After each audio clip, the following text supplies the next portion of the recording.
400 ఏళ్ల చరిత్ర గల కూకట్పల్లి రామాలయం అసలు చరిత్ర ఏంటి, ఇక్కడ రాముడి యొక్క విశిష్టత ఏంటి, ఇవన్నీ కూడా ఇక్కడ ప్రధాన అర్చకులు శ్రీనివాసాచారి గారిని అడిగి మరిన్ని వివరాలు తెలుసుకుందాం. నమస్కారం అండి. జై శ్రీరామ్. నమస్కారం. ఇప్పుడు ఈ 400 ఏళ్ల చరిత్ర అంటున్నారు, ఈ రామాలయం గురించి అసలు ఈ చరిత్ర ఏంటి, అసలు ఈ ఆలయం యొక్క ప్రత్యేకతలు విశిష్టతలు ఏంటి? సుమారు 450 సంవత్సరాలు అని మనం ఈ ఆలయ చరిత్ర ఉంటుంది. పూర్వము మంచి పాడి పంటలతో సుభిక్షంగా ఉండేటువంటి పల్లెటూరులో ఈ గ్రామంలో ఉండేటువంటి బలూరి వంశస్థులు బ్రహ్మశ్రీ లింగం భట్టు గారు అనేటువంటి వారు శ్రీరామ దీక్షాపరాయణులుగా ఉంటూ వారు ప్రతి సంవత్సరం కూడా వారు దీక్ష తీసుకొని ఈ రామ మంత్రోపాసన చేసుకొని వారు వసంత నవరాత్రులన్నీ కూడా చేస్తూ ఉండేటువంటి వారు. అలా ఒకానొక సందర్భంలో వారి ఇంట్లో చేస్తున్నటువంటి ఈ యొక్క వసంత నవరాత్రులు గ్రామం మొత్తం కూడా చాలా సుభిక్షంగా ఉండాలి అని చెప్పి ఒక ప్రదేశాన్ని ఎంచుకొని ఈ యొక్క ప్రదేశంలో స్వామివారికి ఒక గుడిసె లాంటిది ఏర్పాటు చేసుకొని ఒక కలశ స్థాపన చేసి ఇక్కడ ఉత్సవాలు జరుపుతూ ఉండేటువంటి వారు ఆ లింగం భట్టు గారు. ఆ తర్వాత కాలక్రమేణా వారి యొక్క పరంపర అంతా కూడా వస్తూ తానీషా ప్రభులు వారు ఉన్నటువంటి సమయంలో మంత్రులుగా ఉండేటువంటి అక్కన్న మాదన్నలు కూడా ఈ యొక్క ఆలయాన్ని సందర్శించినట్టుగా మనకి ప్రసిద్ధి. అలా వారి యొక్క హయాంలోనే ఇక్కడ ఆలయం నిర్మింపబడి ఆగమానుసారంగా ఇక్కడ అన్ని ఉత్సవాలన్నిటి కూడా జరిపింపబడుతుంది. అలా కాలక్రమేణా వస్తూ వస్తూ ఈ ఆలయం మొత్తం కూడా శిథిలావస్థలో ఉన్నటువంటి సమయంలో మన కూకట్పల్లి ఎమ్మెల్యే గారు మాధవరం కృష్ణారావు గారు వారి తండ్రి గారు పరమపదించినప్పుడు ఈ యొక్క గ్రామంలో అందరూ కూడా వారి ఇంట్లో ఎవరైనా పరమపదిస్తే మనము చూస్తుంటాం 13వ రోజు ఆలయంలోకి నిద్రకు వెళుతుంది. అలా వీళ్ళందరూ కూడా ఇక్కడికి వచ్చి ఈ కుల ఆచారంగా ఇక్కడ నిద్ర చేస్తూ ఉండేటువంటి వారు. అలాంటి సమయంలో కృష్ణారావు గారి యొక్క నాన్నగారు నారాయణరావు గారు వారు పరమపదించినప్పుడు 13వ రోజు పూర్తయిన తర్వాత నిద్రకు వచ్చి ఇంత గొప్పనైనటువంటి ఆలయం, అలాంటి ఈ ఆలయం శిథిలావస్థలో ఉండడం ఏంటి అని అంటూ ఇక్కడ ఉండేటువంటి గ్రామస్తులందరినీ కూడా చేర్చుకొని 2017లో ఇక్కడ మంచి ప్రాకారాన్ని నిర్మింపచేసి ఒక గాలి గోపురాన్ని ఉత్తమంగా ఉండేట్టుగా నిర్మించాలని సంకల్పించుకొని 2017వ సంవత్సరంలో ఇక్కడ శంకుస్థాపన చేయడం జరిగిందనమాట. ఈ గ్రామస్తులందరినీ కూడా చేరుకొని 1969వ సంవత్సరంలో ఈ యొక్క ఆలయము దేవాదాయ ధర్మాదాయ శాఖ ఆధీనంలోకి వెళ్ళిందనమాట. ఈ యొక్క ఆలయమే కాకుండా దీని కింద మరి ఒక 3 ఉపాలయాలు, రామలింగేశ్వర స్వామి ఆలయం, గ్రామదేవత చిత్తారమ్మ ఆలయము, అలాగనే ఇక్కడ ఉండేటువంటి హనుమద్ ఆలయము, ఇవన్నీ కూడా దీనికి ఉపాలయాలుగా ఉండేటువంటివి అనమాట. అలా 2017లో దీనికి శంకుస్థాపన చేసి ప్రాకారాన్ని మొత్తం కూడా నిర్మించుకున్న తర్వాత లోపడుండేటువంటి ఆలయం కూడా అద్భుతంగా నిర్మించాలని సంకల్పం చేత 2019వ సంవత్సరంలో లోపడుండేటువంటి గర్భాలయానికి కూడా శంకుస్థాపన చేసి 2022వ సంవత్సరంలో శ్రీ శ్రీ శ్రీ త్రిదండి చిన శ్రీమన్నారాయణ రామానుజ జీయర్ స్వామి వారి యొక్క కరకమల చేత మాధవరం కృష్ణారావు గారి యొక్క ఆధ్వర్యంలో మహావైభవంగా 5 రోజుల పాటు యజ్ఞ యాగాదులతోని మండపము ప్రాకార గోపురం చేత మహావైభవంగా నిర్మించబడిందనమాట ఈ ఆలయం మొత్తం కూడా. మరి ఈ ఆలయాన్ని ఇంత అద్భుతంగా నిర్మించారు. ఇక్కడ ఉన్న రాముల వారికి కూడా ఒక చరిత్ర ఉంది అని చెబుతారు. ఇక్కడ ఉన్న రాముల వారి యొక్క విశిష్టత గురించి వివరించండి. మనము ఎక్కడ చూసినా కానీ మనం ఇక్కడ రామచంద్ర స్వామి ఒకే పీఠం పైన వేంచేసి ఉంటారు.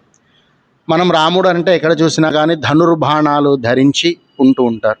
కానీ ఇక్కడ ఉండేటువంటి స్వామి అలా కాదని, మనకి స్వామి అభయహస్తంతో ఉంటాడు, ఒళ్ళో అమ్మవారిని కూర్చొని ఉంటారు. దక్షిణే లక్ష్మణోయస్య వామే చ జనకాత్మజ పురతో మారుతురియస్య తంబందే రఘునందనం అని అంటారు. అలా ఒకే పీఠం పైన పరివారం మొత్తం కూడా ఉంటారన్నమాట. స్వామి ధనుర్బాణాలు లేకుండా అభయహస్తంతో అమ్మవారిని తొడపైన కూర్చోబెట్టుకొని ఇక్కడ మనకు స్వామి ఉంటారు. మనకిక్కడ ప్రత్యేకంగా స్వామి మీసాలు ధరించి ఉంటాడన్నమాట. అంటే ఒక రాజులాగా అన్నమాట స్వామి. పక్కన ఉండేటువంటి లక్ష్మణస్వామి ఆదిశేషుడు అంశజం ఉంటాడు కనుక, శేషుడు అనంటే ఎప్పుడూ కూడా భగవంతుడికి సేవ చేసేటువంటి వాడు కనుక ఆ లక్ష్మణస్వామి నమస్కారం చేసుకొని ఉంటాడు మనకి రామచంద్రస్వామికి కుడివైపు. ఎడమవైపు భరతుడు శత్రుఘ్నుడు కలిగి ఉంటాడు. స్వామి పాదము కూడా పాదం దగ్గర చిన్నగా హనుమంతుడు ఉంటాడనమాట. ఆ హనుమంతుడు స్వామి పాదసేవ చేసుకోవడానికై ఆ పాదాన్ని ఆ హనుమంతుడి వైపు తిప్పిపెట్టి ఉంటాడు, కుడి పాదాన్ని మొత్తం. అలా ఇక్కడ మొత్తం కూడా ఒకటే పీఠం పైన స్వామి వీరరాఘవుడిగా మనకి ఇక్కడ వెలిసి ఉంటాడు స్వామి. సో అలాగే ఈ గర్భగుడిలో ఈ స్వామివారి విశిష్టతతో పాటు ఇరువైపులా కూడా లక్ష్మీ అమ్మవారు అలాగే గోదాదేవి కూడా కొలువై ఉన్నారు. మరి ఈ ఆలయాల విశిష్టత కూడా చెప్పండి. మనకి పూర్వము ఈ రామచంద్ర స్వామి ఒకరే ఉండేటువంటి వారు. 1981 సంవత్సరంలో చిన్నజీయర్ స్వామి యొక్క ఆలయానికి సందర్శించడం జరిగింది.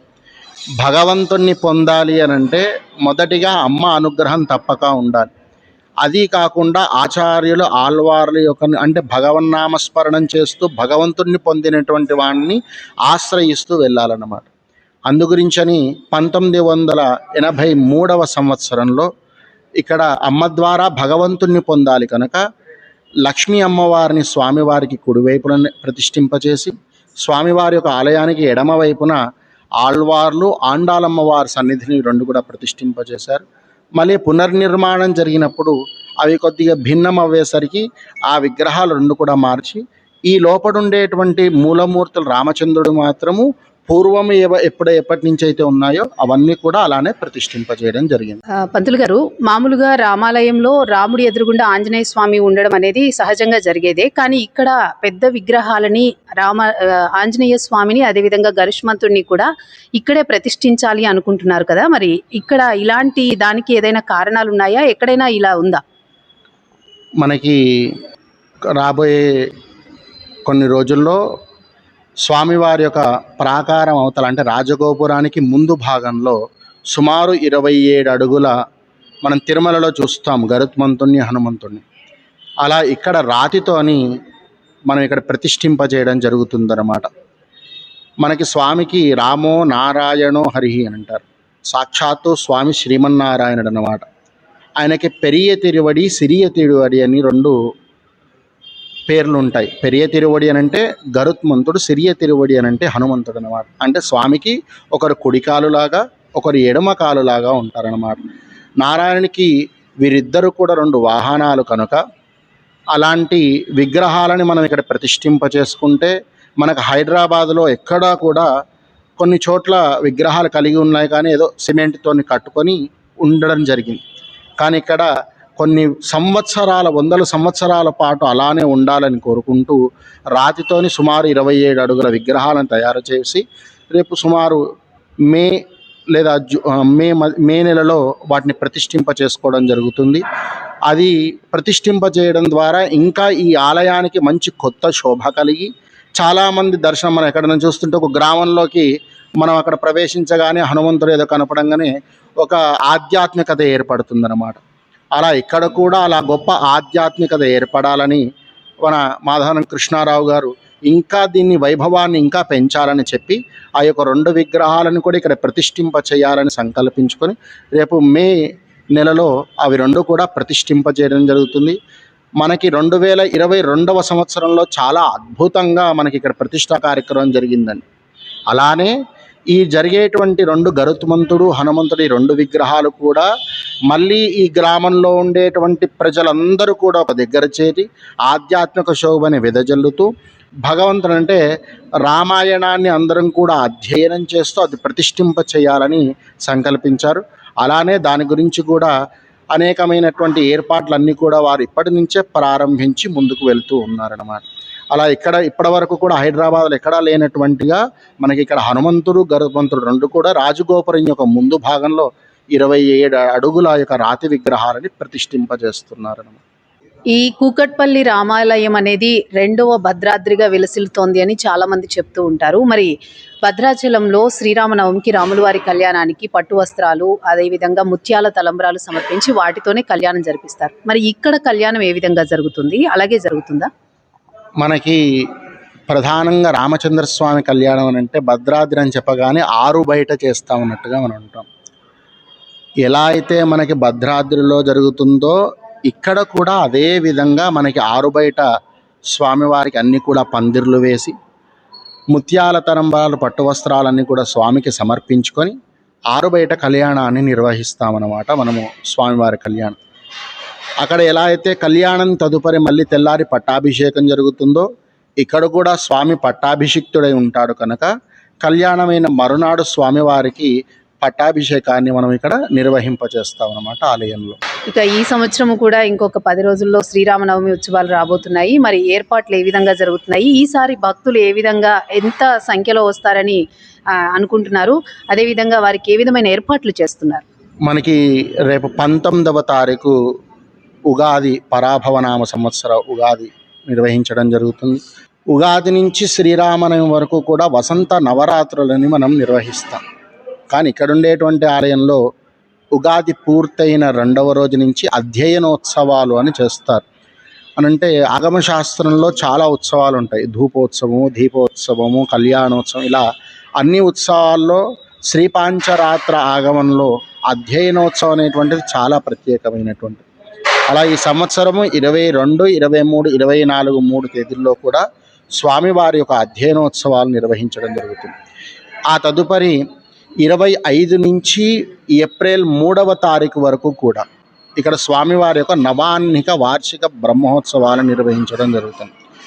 సుమారు 50 నుంచి 70 వేల మంది కార్యక్రమంలో శ్రీరామనవమి రోజు స్వామివారి యొక్క కళ్యాణ మహోత్సవంలో పాల్గొంటారు భక్తులు.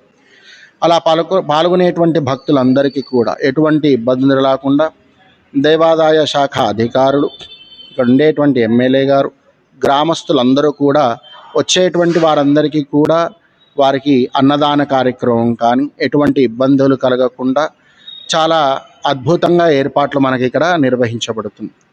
అలాగే పౌర్ణమి నాడు మనకి చైత్ర శుద్ధ పౌర్ణమి, మనకి ఎక్కడైనా కానీ శ్రీరామనవమితోని ఉత్సవాలన్నీ కూడా పూర్తవుతాయి.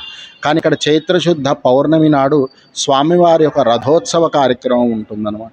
ఆ రథోత్సవ కార్యక్రమం పూర్తయిన మరునాడు శతఘటాభిషేకం అంటే 108 కలశాలతోని స్వామివారికి అభిషేకం చేసి అప్పటితోని కార్యక్రమాన్ని మొత్తం కూడా 9 రోజుల కార్యక్రమాన్ని మనము పూర్తి చేసుకుంటాం. ధన్యవాదాలు పంతులు గారు. అద్భుతంగా ఆలయ చరిత్ర గురించి, అదేవిధంగా ఇక్కడ రాముల వారి విశిష్టత గురించి కూడా వివరించినందుకు మీకు ధన్యవాదాలు.